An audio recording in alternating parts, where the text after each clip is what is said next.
SSC 2026 পরীক্ষার্থীদের জন্য এক ভয়াবহ সংবাদ।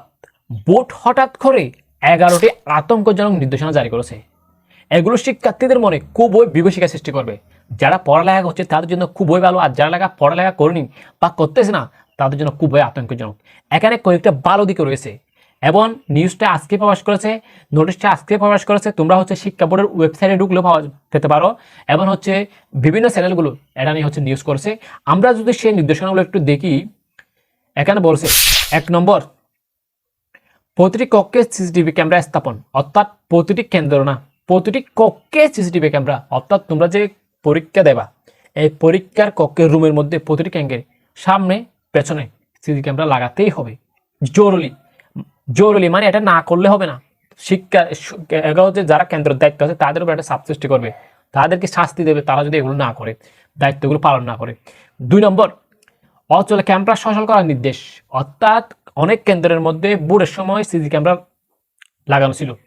লাগিয়েছিল, সেই ক্যামেরাগুলো যদি খারাপ হয়ে যায় সেগুলো অবশ্যই তোমার সচল করে নিতে হবে, ভালো করে নিতে হবে। 3 নম্বর, ভিডিও দাঁড়ানো সংরক্ষণ ব্যবস্থা। অর্থাৎ প্রতিদিন তোমার ফুটেজগুলো চেক করতে হবে এবং প্রতি সপ্তাহে তা ঢাকা বোর্ডে প্রেরণ করতে হবে। 4 নম্বর, প্রতিটি কক্ষে গড়ে টাঙানো থাকতে হবে।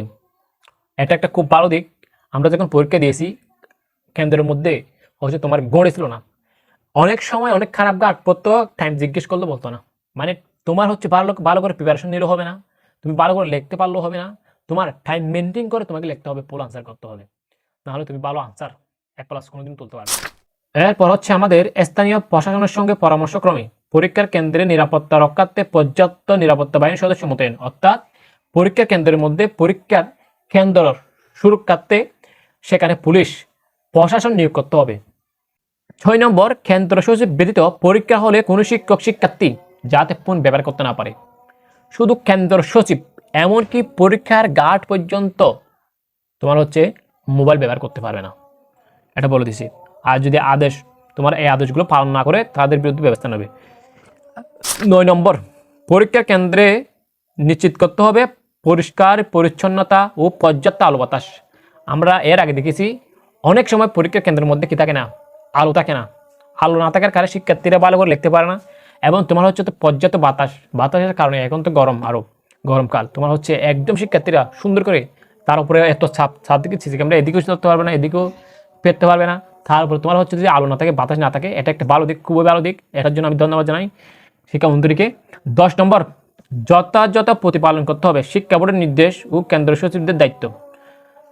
তারপর তোমার 11 নম্বর, পরীক্ষা সুষ্ঠু, সুন্দর ও নকল যথাভাবে প্রতিপালন করতে হবে। অর্থাৎ তোমার যে নির্দেশনাগুলো দিয়েছে, এই 10টা যে নির্দেশনাগুলো দিয়েছে 11 নম্বরে এসে বলতেছে সেগুলো খুবই ভালোভাবে পালন করতে হবে। পালন না করলে তাদের বিরুদ্ধে ব্যবস্থা নেবে। বুঝতে পারতেছ তোমাদের পরীক্ষাটা খুবই ইউনিক হতে যাচ্ছে, মানে সবার চেয়ে আলাদা। তোমাদের এখানে তোমাদের শিক্ষা ব্যবস্থা কোনো পরিবর্তন না করে হঠাৎ করে তোমাদের পরীক্ষার ব্যবস্থায় পরিবর্তন নিয়ে আসছে। যাই হোক, যদি মনকে সত্য রাখো, নিশ্চয় আল্লাহ তাআলার সর্বোত্তম পরিকল্পনা, নিশ্চয় আল্লাহ তাআলা তোমাদের সাথে আসে।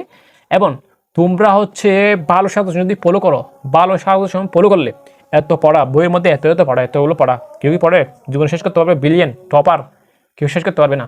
সেখানে কতগুলো প্রতি বছর আছে, একদম প্রতি বছর বোর্ড পরীক্ষা বারবার রিপিট করে দেয় আছে। আমরা সেই সাজেশনগুলো ইতিমধ্যে আমাদের চ্যানেলের মধ্যে আপডেট দিয়ে দিয়েছি, তোমরা সেগুলো দেখে নেবে। ধন্যবাদ সবাইকে। আসসালামু আলাইকুম ওয়া রাহমাতুল্লাহ।